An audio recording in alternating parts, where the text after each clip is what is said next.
ये कहानी है उस इंसान की जिसे दुनिया ने कचरा समझा, लेकिन उसी कचरे ने उसे करोड़पति बना दिया। ये कहानी चमकदार शहरों की नहीं, बल्कि धूल, बदबू और मेहनत से सने एक छोटे से गांव की है। गांव का नाम था सोनपुर।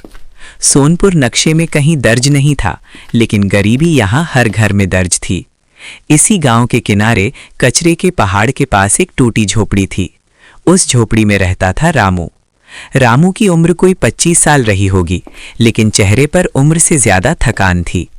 उसकी आंखों में सपने थे, पर जेब में सिर्फ भूख। रामू का दिन सूरज से पहले शुरू होता और अंधेरे के साथ खत्म होता। हर सुबह वो एक बोरी उठाता और कचरे के ढेर में उतर जाता। प्लास्टिक, लोहे के टुकड़े, टूटी बोतलें, वही उसकी दुनिया थी। लोग उसे कचरा बीनने वाला कहते, पर किसी ने उसका नाम नहीं पूछा। गांव के बच्चे उसे देखकर हंसते थे। देखो, कचरे वाला आ गया, कचरा बिन कर ले जाएगा। रामू चुप रहता, क्योंकि उसने बचपन में सीख लिया था, भूखे आदमी की आवाज कोई नहीं सुनता। रामू के पिता भी यही काम करते थे। एक दिन वही कचरे का ढेर उनकी जान ले बैठा। तब रामू सिर्फ 13 साल का था। माँ ने रोते हुए कहा था, बेटा पढ़ लिख ले, ये काम मत कर। यही काम करने से तुम्हारे पिता अब दुनिया में नहीं रहे। लेकिन पेट की आग किताबों से नहीं बुझती। रामू स्कूल छोड़कर कचरे में उतर गया। साल बीतते गए, पर हालात नहीं बदले। एक दिन गांव में एक नई गाड़ी आई। सफेद कपड़े पहने लोग उतरे। उन्होंने कचरे के ढेर को ध्यान से देखा। रामू दूर खड़ा सब देख रहा था। उसने पहली बार सुना रिसाइकलिंग प्लांट। ये शब्द उसके लिए नया था। उस रात रामू सो नहीं पाया। उसके दिमाग में कचरे की तस्वीर घूमती रही। अगर यही कचरा बिक सकता है, तो मैं इसे बेचकर बड़ा आदमी बन सकता हूँ। मुझे इस पर विचार करना होगा। उसने खुद से पूछा। अगली सुबह वो कचरा बीनने नहीं गया। वो शहर की ओर चल पड़ा, नंगे पांव, एक सवाल के साथ, क्या कचरा सिर्फ गंदगी है या मौका? शहर में उसे पहली बार एक फैक्ट्री दिखी, जहां कचरे से नई चीजें बन रही थीं। रामू घंटों गेट के बाहर खड़ा रहा। आखिर गार्ड ने डांट दिया, ये चल हट यहां से गंदा आदमी, चल जा, नहीं तो मेरा साहब मुझे डांटेगा। लेकिन फैक्ट्री का मालिक उसे देख चुका था। उसने रामू को अंदर बुलाया और उससे पूछा, क्या चाहता है? इतना देर से गेट के पास किस लिए खड़ा था? काम और सीख। मुझे आपसे ये सीखना है, कचरे से कैसे पैसा कमाएं। चलो ठीक है, इसे क्या कर पाएगा, बहुत मुश्किल काम है। इसमें बहुत कुछ सहना होगा तुम्हें। बहुत से लोग तुमको बुरा भला बोलेंगे। यहीं से रामू की किस्मत ने करवट ली। पर यह रास्ता आसान नहीं था। हर कदम पर अपमान था, हर दिन नई ठोकर। लेकिन रामू ने हार मानना नहीं सीखा था, क्योंकि उसने भूख से बड़ा कोई डर नहीं देखा था। कचरे की ढेर को रखकर रामू फैक्ट्री के मालिक के पास पहुंचा। फैक्ट्री मालिक का नाम था शेखर बाबू। शेखर बाबू ने रामू को ऊपर से नीचे तक देखा। फटे कपड़े, धूल से सना चेहरा, लेकिन आंखों में कुछ अलग चमक थी। शेखर बाबू बोले, काम कठिन है, मेहनत से भागने वालों के लिए ये काम नहीं है। अच्छा से मेहनत करोगे तभी कुछ बन पाओगे। मैं मेहनत से नहीं भागता साहब, आप देखिएगा, पूरे मन लगाकर काम करूंगा। उसे पहली नौकरी मिली कचरा छांटने की। सुबह 6 बजे से शाम 7 बजे तक। मजदूरी थी सिर्फ 100 रुपए, लेकिन रामू के लिए वो 100 रुपए सपना थे। अब वो सिर्फ कचरा नहीं देखता था, वो हर चीज की कीमत खोजता।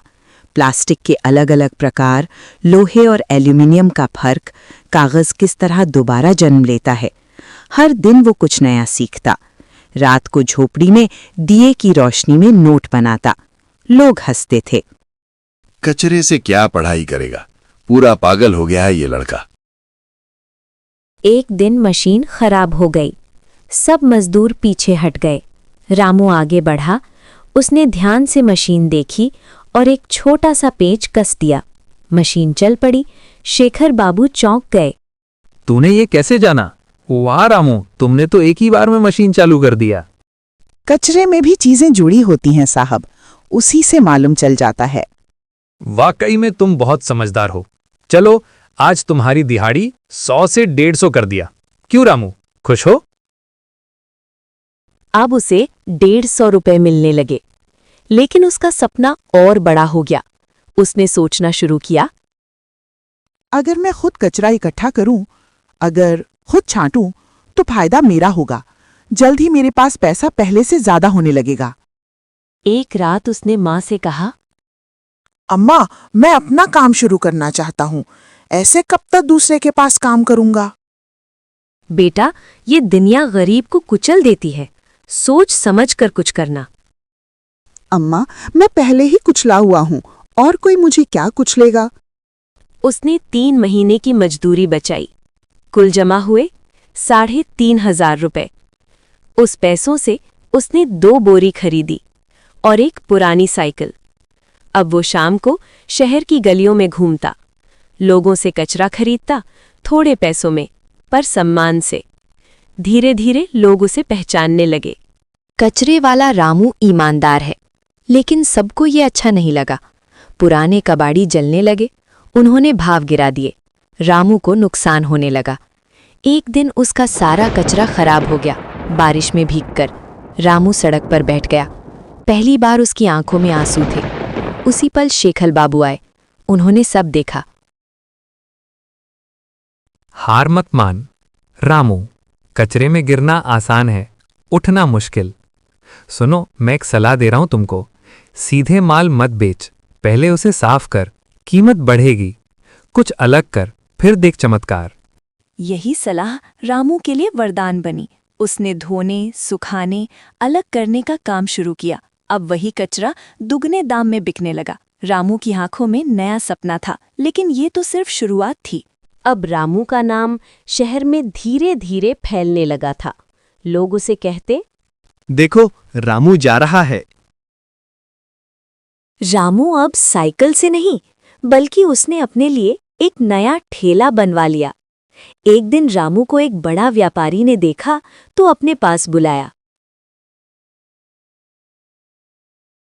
तू ही है वो लड़का, साफ सुथरा कचरा वाले? जी हाँ, बोलिए। देखो बेटा, मुझे 5 टन प्लास्टिक चाहिए। क्या तुम दे सकते मुझे? कीमत जो तुम चाहोगे दे दूंगा। रामू की सांस अटक गई। इतना माल उसने कभी नहीं देखा था, लेकिन उसने ना नहीं कहा। उसने हर गली, हर मोहल्ला छाना, दूसरे कचरा बीनने वालों को साथ जोड़ा, सबको सही दाम दिया। पहली बार रामू को सम्मान मिला, लेकिन विनोद सेठ कुछ और ही खेल खेल रहा था। डिलीवरी के दिन सेठ गायब हो गया, फोन बंद, गोदाम बंद। रामू टूट गया। उधार लिया हुआ पैसा सिर पर था, मजदूर सामने खड़े थे। रामू ने अपनी माँ की चूड़ियां बेच दी, मजदूरी चुकाई। उस रात माँ चुप रही, रामू को चुभ गई। अगले दिन रामू गांव लौटा। लोग ताने मारने लगे, शहर लूट आया, अब फिर कचरा ही बीनना पड़ेगा। रामू ने सब सुना, लेकिन जवाब नहीं दिया। वो फिर उसी कचरे के ढेर के पास खड़ा था जहां से उसने शुरुआत की थी, लेकिन अब उसकी नज़र बदली हुई थी। उसी ढेर में उसने कुछ अलग देखा। पुराने मोबाइल, टूटी बैटरियां, इलेक्ट्रॉनिक कचरा। रामू ने सुना था इसकी कीमत ज़्यादा होती है। उसने रिसर्च शुरू की। मोबाइल दुकान के बाहर खड़े होकर देखा, लोग हंसे। चल हट, कचरे से इंजीनियर बनेगा। इसके आगे क्या होता है जानने के लिए हमारे चैनल को सब्सक्राइब जरूर कर लें। अगर आपको कहानी और वीडियो अच्छा लगे तो कमेंट करके जरूर बताइए। आपके कमेंट मिलते ही वीडियो के पार्ट 2 अपलोड हो जाएगा। मुझे उम्मीद है आप पार्ट 2 देखने चाहेंगे। हमारे वीडियो आपको अच्छा लगे तो वीडियो को लाइक करें और एक प्यारा सा कमेंट करें और साथ ही चैनल को सब्सक्राइब करें।